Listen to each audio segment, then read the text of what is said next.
Everybody, Peter Zeihan here, coming to you from not Idaho and not Iowa, but Ohio.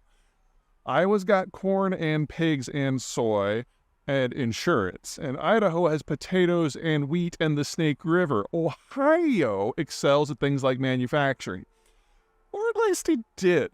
Ohio is one of the states that's been really hurt by something called the Jones Act, which is something that bars cargo ships from transporting cargo between American ports unless the vessel is 100% American-owned, captained, built, and 75% crewed. It's something we did in 1920 as part of the Interstate Commerce Act that absolutely destroyed the ability to move things on the water. And since Ohio is bordered to the south by the Ohio River, which is one of the world's great waterways, and on the north by the Great Lakes, which are one of the world's great waterways, Ohio is arguably the state of the union that has suffered the most. It also took a big hit because of globalization. Ohio is also the state that has arguably suffered the most from globalization because it had an economic geography that was excellent in terms of lots of flat land that was easy to build infrastructure on and a lot of legacy infrastructure from its industrial period. But with globalization, the United States basically elevated places that didn't have very good geography as part of our plan to defeat the Soviet Union. And that meant that places with subpar geography, thinking here Brazil or India or China, were able to get a huge leg up, and that gutted a lot of the manufacturing base here. Now, Ohio is still a significant manufacturing player, just not as rich as they used to be.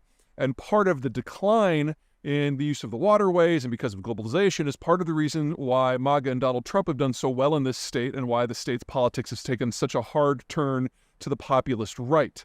That is in the process of shifting, maybe not the political stuff, but all the economic trends. Deglobalization means that we need to rebuild a lot of industrial plant in other parts of the world, and all of a sudden geography matters again, and Ohio's looking pretty good. Ohio has one of the healthier demographies in the advanced world, suggesting that it has a pretty robust potential workforce.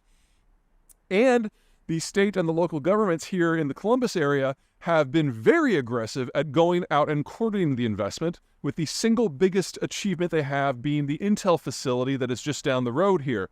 Intel is an American semiconductor manufacturer who was the world leader until about 6 years ago when they made a bad bet. They bet that this new thing called extreme ultraviolet lithography was just not ready for prime time, and they designed their chips using an older type of technology that's much more expensive to operate and a lot more finicky. But turns out that EUV actually was ready, and the company that bet on it was TSMC, which is the semiconductor manufacturer out of Taiwan. So today, all the world's best chips are basically made in Taiwan. And while Intel has designed some of the chips that TSMC makes, they don't really manufacture very many of their own, certainly not here in the United States. This new facility that's under construction in Ohio seeks to change that. Specifically, they've got these two models called the 20A and the 18A. If it works, by 2025, they'll be produced in this facility, and they are sub-5, even sub-3 nanometer, which will almost overnight elevate them to producing some of the world's most advanced chips. So far, $20 billion have been sunk into this facility, $2 billion of which is local and federal subsidies. And if Intel has its way over the course of the next decade, that number $20 billion will increase to $100 billion, and that's just for fabrication.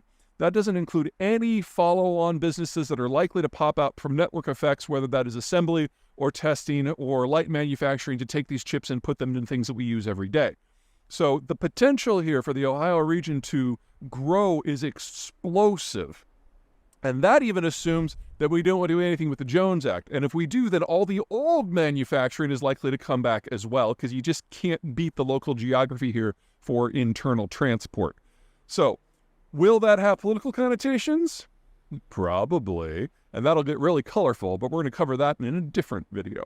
I'm just outside Columbus today, and we're going to talk politics a little bit. We'll use a link in this mail to give you an idea of where I generally think U.S. politics are going. But the general issue here today is we're at an inflection point. Ohioans are proud that they've been voting for the winning side in almost every presidential election for over a century, with only events in 2020 breaking their pattern. And the reason both for it happening and the pattern break is Donald Trump. So before 2020, Ohio was the middle of everything: middle class, middle income, middle in manufacturing, middle in services. It was very representative of the United States as a whole. So it was very easy to track the political winds based on what the Ohioans were thinking. But they did suffer quite a bit from globalization and something like the Jones Act, as you saw in the previous video. And so there's a lot of resentment in the state. And since Donald Trump basically ran on resentment and people who felt they had been left behind, Ohio switched. And now is considered a generally populist, conservative, socially area. However, if you remember some of my other work, you know that the political factions that make up the country are moving around. Basically, the American political system is made up of two very large parties because the electoral system forces that into form. Basically, you have to get one more vote than the other guy in order to win the seat, and so therefore you don't want to alienate any potential voters. And in that sort of environment, you get two huge parties that are made up of independent factions that shift around based on changes in economics, sociology, politics, demographics. And in the last 30 years, we've had a lot of things go down. We've had the rise of the baby boomers and now the retirement. We've had hyperglobalization and now its end. We've had the rise of social media and the implosion of information transfer. And through all of that, the two parties held together until very recently. And in the Trump era, that relationship is breaking down. Now, Trump did a lot of things for a lot of reasons to a lot of people, but the ones that matter for this discussion is he elevated a faction known as the populists to power, and they are now the single largest voting bloc in the United States. They're very powerful here in Ohio.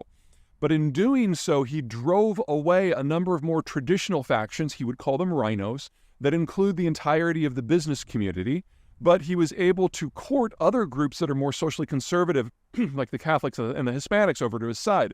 And as part of that process, there's now a tug of war between the Democrats and the Republicans over the future of organized labor, wherein organized labor is only going to become more and more powerful over the next decade because we need to build out the industrial plant, and most of those jobs are blue collar.